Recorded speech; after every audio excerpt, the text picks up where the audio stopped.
السلام علیکم ناظرین، آج کا پروگرام تاریخ کے آنے میں لے کر جبران بشیر آپ کی خدمت میں حاضر ہے۔ جیسا کہ ہم نے پہلے تاریخ کے بارے میں ہسٹری کے بارے میں آپ کو پہلے بتایا، اب ایک بہت اہم نقطہ جو میں آپ کو بتانے جا رہا ہوں، جو بہت ہی اہم ہے، خاص طور پہ اسلامی تاریخ کا یہ ایک نقطہ ہے کہ خانہ کعبہ حضرت ابراہیم علیہ السلام نے تعمیر کیا اور اس کے بعد حضرت اسماعیل علیہ السلام اس کے متولی ہوئے۔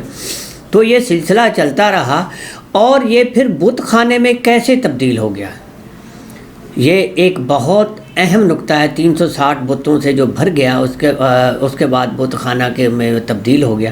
یہ اس کا موجد کون تھا؟ یہ کون شخص تھا جو بت لے کر وہاں آیا اور جس نے لوگوں کو اکسایا اور وہاں بتوں کی پوجا شروع ہو گئی، لوگ شرک میں آ گئے اور اسلام کے دائرہ سے باہر نکل گئے۔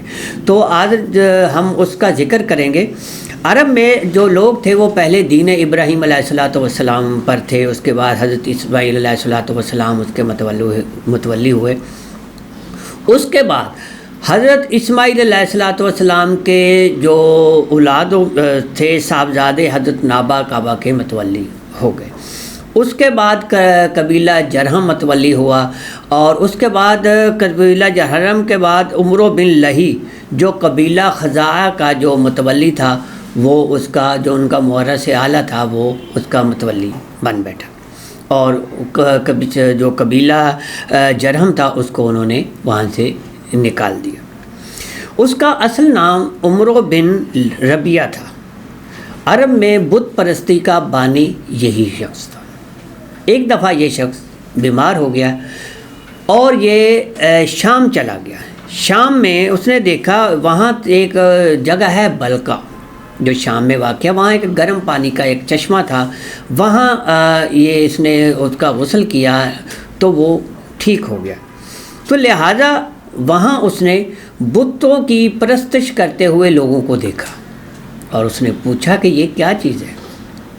انہوں نے کہا کہ یہ ہی ہمارے جو بت ہیں، یہ ان کو بارش کا وسیلہ بھی یہی بنتے ہیں، تمہاری جو بیماری تھی اس کا وسیلہ بھی یہی بنے ہیں، اور جتنی بھی ہمارے اوپر آفات آتی ہیں ان کا وسیلہ بھی یہی بت بنے ہیں۔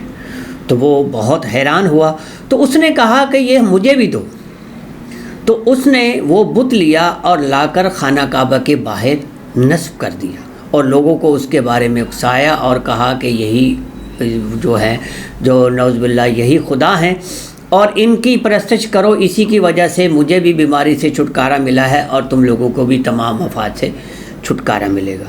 تو لہٰذا لوگ اس کی طرف راغب ہونا شروع ہو گئے اور آہستہ آہستہ لوگوں کا دین جو تھا اس وقت، حضرت ابراہیم علیہ السلام کا جو دین چل رہا تھا، وہ لوگوں کے دلوں میں کمزور پڑنا شروع ہو گیا اور لوگ بت پرستی کی طرف مائل ہونا شروع ہو گئے، اور پھر کچھ ہی عرصہ بعد خانہ کعبہ بت پرستی کا ایک گڑھ بن گیا۔